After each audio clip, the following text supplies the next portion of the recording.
Assalamualaikum warahmatullahi wabarakatuh.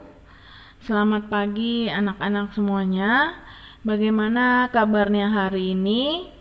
Mudah-mudahan kita selalu diberikan nikmat sehat agar kita bisa mengikuti pembelajaran daring hari ini dengan baik. Pada hari ini saya akan masuk ke bab baru, yaitu bab 5 tentang kalor dan perubahannya. Minggu lalu saya sudah memberikan pretest tentang kalor, dan setelah saya cek ternyata hampir semua jawaban kalian betul. Ya, saya yakin karena kalian sudah membaca buku paketnya, jadi kalian bisa menjawab soal pretestnya dengan baik. Yuk langsung saja kita masuk ke materi kalor. Nah, ini ada contoh aplikasi kalor di kehidupan sehari-hari. Apa sih contohnya di kehidupan sehari-hari untuk aplikasi kalor? Nah, di sini contohnya adalah saat kalian berjabat tangan. Pada kalian saat berjabat tangan, itu adalah salah satu contoh aplikasi kalor. Kenapa? Karena saat berjabat tangan, suhu tangan yang lebih tinggi akan terasa lebih hangat oleh tangan yang bersuhu lebih dingin. Jadi, jika kalian berjabat tangan lebih lama lagi, maka tangan akan terasa lebih panas. Nah, dari peristiwa berjabat tangan tersebut, maka terjadi perpindahan kalor dari suhu yang tinggi ke suhu yang rendah. Berarti dapat disimpulkan, kalor itu adalah energi panas yang berpindah dari benda yang bersuhu lebih tinggi ke benda yang bersuhu lebih rendah. Apa sih satuan kalor itu? Satuan kalor dalam satuan internasional atau SI itu mempunyai satuan adalah joule atau J lambangnya, huruf J besar. Satuan kalor yang sering digunakan pada bidang gizi itu adalah kalori dan kilokalori. Biasanya kalau kamu suka memerhatikan makanan kemasan, itu di belakangnya suka ada nilai gizinya. Nah, itu adalah ini berapa kalori yang ada pada makanan tersebut. Nah, 1 kalori adalah jumlah energi panas yang dibutuhkan untuk menaikkan suhu 1 gram air hingga naik sebesar 1 derajat Celcius. 1 kalori sama dengan 4,184 joule atau dibulatkan menjadi 4,2.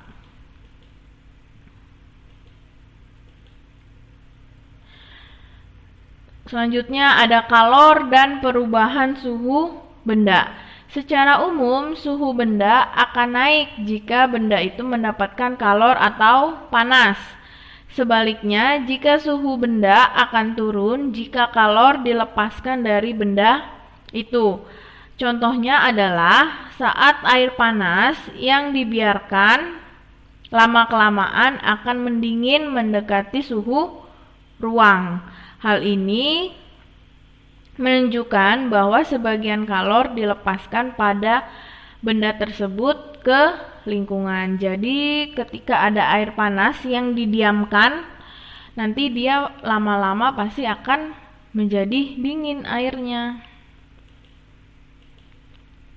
Ada beberapa faktor yang mempengaruhi kalor. Yang pertama ada massa benda, ada perubahan suhu, dan ada kalor jenis. Nah, kalor jenis itu Nih, di sini ada tabelnya, kalor jenis, di sini ada beberapa bahan, ada air, alkohol, aluminium, karbon, pasir, besi, tembaga, perak. Nah, di sini ada nilai dari kalor jenisnya. Biasanya angka-angka ini yang akan digunakan saat menghitung kalor, ya. Kalor untuk menaikkan suhu benda tergantung pada jenis benda. Makin besar kenaikan suhu benda, maka kalor yang diperlukan juga semakin besar. Makin besar massa benda, kalor yang diperlukan untuk menaikkan suhu benda juga semakin besar.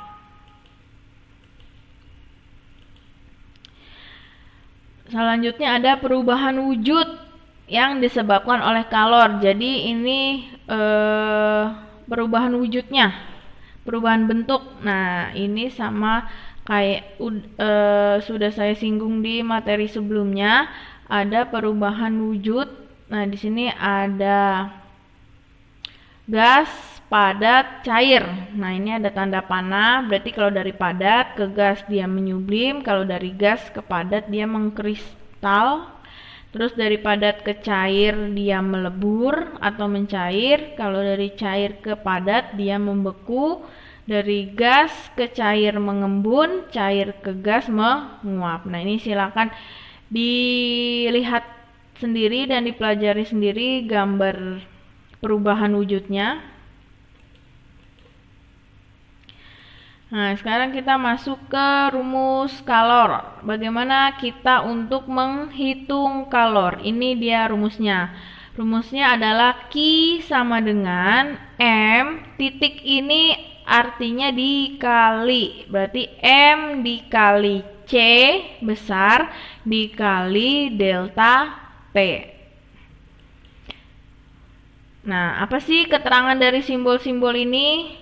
Q adalah kalor yang diperlukan, satuannya adalah joule. M adalah massa zat dalam satuan kilogram. Kilogram ya, harus kilogram. Jadi kalau misalkan nanti ada soal yang satuan massanya adalah gram, kamu rubah dulu ke kilogram. Kemudian ada C besar, itu adalah kalor jenis benda. Dan ada delta T, perubahan suhu. Apa kemarin rumusnya delta T? Ya, T2 dikurang T1. Sekarang kita masuk ke contoh soal yang pertama. Contoh soal yang pertama, Helmi memanaskan 500 gram tembaga yang mempunyai kalor jenis 390 joule per kilogram derajat Celcius dari suhu 25 derajat Celcius sampai dengan 100 derajat Celcius. Berapakah kalor yang diperlukan untuk memanaskan tembaga tersebut? Nah, seperti biasa kita harus menuliskan diketahuinya terlebih dahulu agar memudahkan untuk menjawab. Di sini ada memanaskan 500 gram. Berarti 500 gram ini adalah M, massa ya. Nih, 500 gram ini adalah massa.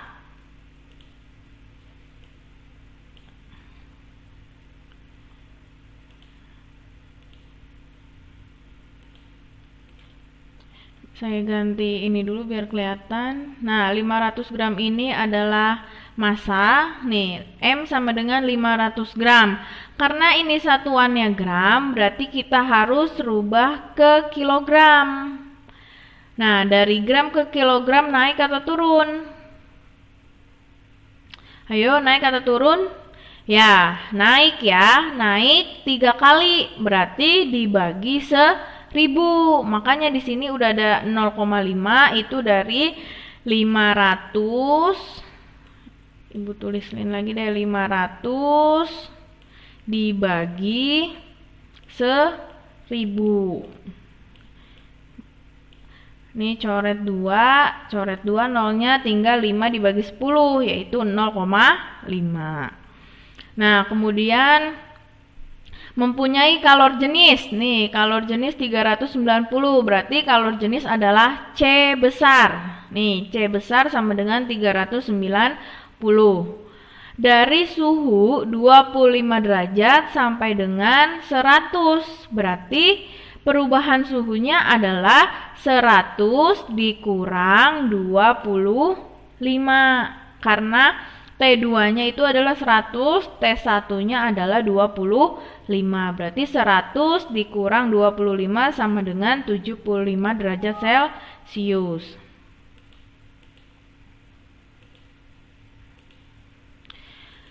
Selanjutnya, berapakah kalor yang diperlukan? Nah, yang ditanya adalah Ki atau kalornya. Bagaimana kita menjawab? Nah, sekarang kita jawab. Karena yang ditanya kalor, berarti kita bisa langsung menggunakan rumus ini. Q sama dengan M dikali C dikali delta T. Setelah itu tinggal kita masukkan saja. Q sama dengan M-nya berapa? M-nya adalah 0,5. M-nya ini 0,5. C-nya adalah 390 dan delta T adalah 75. Berarti Q sama dengan 0,5 dikali 390 dikali 75. Berarti Q-nya adalah berapa? Q adalah 14.625 Joule atau 625, maaf tadi saya salah, atau 14,625 kJ. Apa ini kJ? Nah, di sini ada catatannya. kJ adalah singkatan dari kilojoule.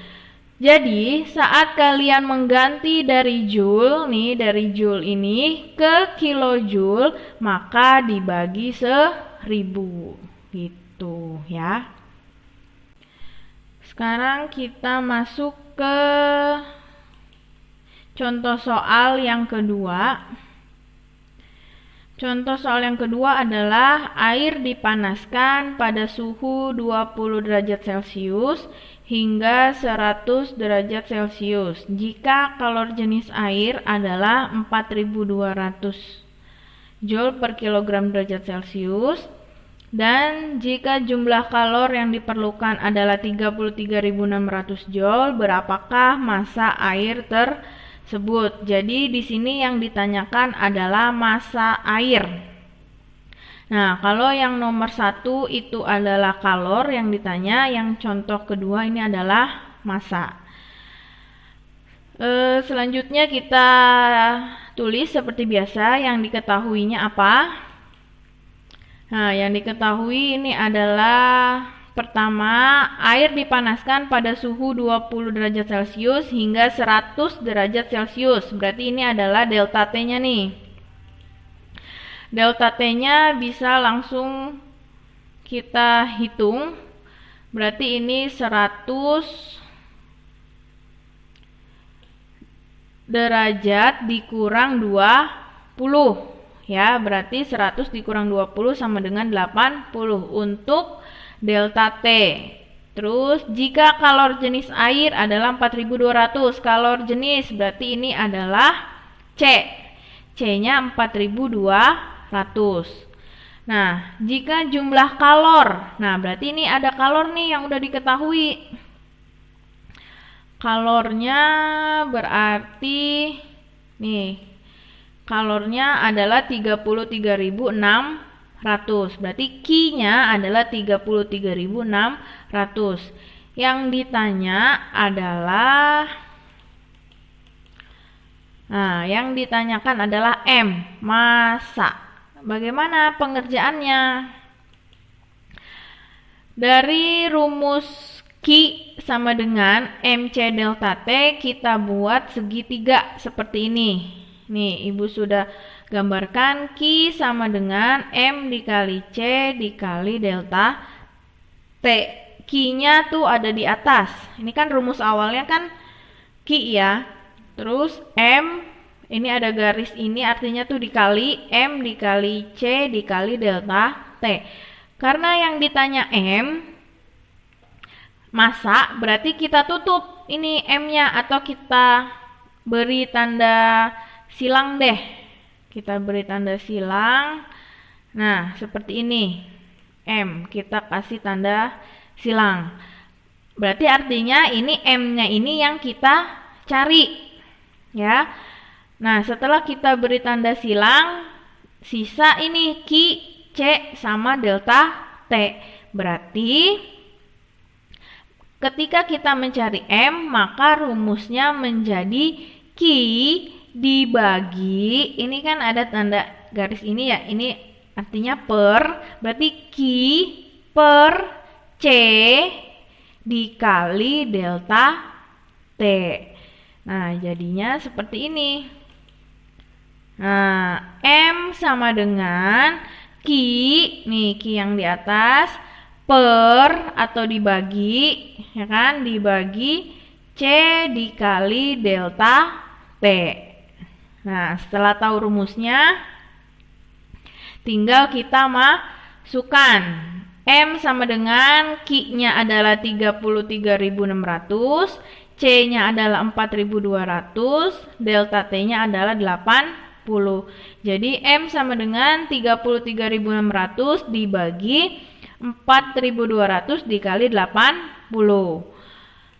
Kemudian M sama dengan 33.600 dibagi 336.000. Ini dari hasil perkalian ini ya, 336-nya. Nih, ini tuh jadinya ini hasilnya. Selanjutnya tinggal kita bagi. Berarti M sama dengan 0,1 kilogram. Berarti massa air ini saat dididihkan itu adalah 0,1 kilogram.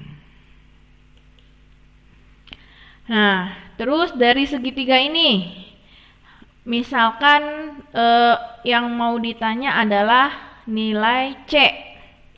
Berarti kalau kita mau mencari C-nya, sama seperti tadi. Ya, kalau mau ditanya C berarti kita coret nih C-nya. Nah, kita coret C-nya berarti tinggal Q, M sama delta T. Berarti kalau mencari C, jadinya C sama dengan Q dibagi M dikali delta T. Gitu. Terus kalau mau mencari delta T, sama, kalau mau mencari delta T berarti ini kita coret dulu. Berarti delta T sama dengan apa? Q dibagi ini M dikali C. Nah, dikali C. Aduh, C-nya jelek banget. Coba Ibu ganti ya. Q per M dikali C. Gitu. Paham ya sampai sini? Paham dong. Nah, selanjutnya, nah ini ada latihan soalnya. Nih, Ibu hapus dulu. Latihan soalnya ini nomor 1, nomor 2, dan nomor 3. Latihan soalnya ada 3 nomor. Silakan kalian kerjakan di buku tulis dengan menuliskan caranya, diketahui ditanya jawab, kemudian ada caranya. Setelah itu nanti dikirim di Google Form. Linknya menyusul. Selamat mengerjakan ya. Terima kasih. Wassalamualaikum warahmatullahi wabarakatuh.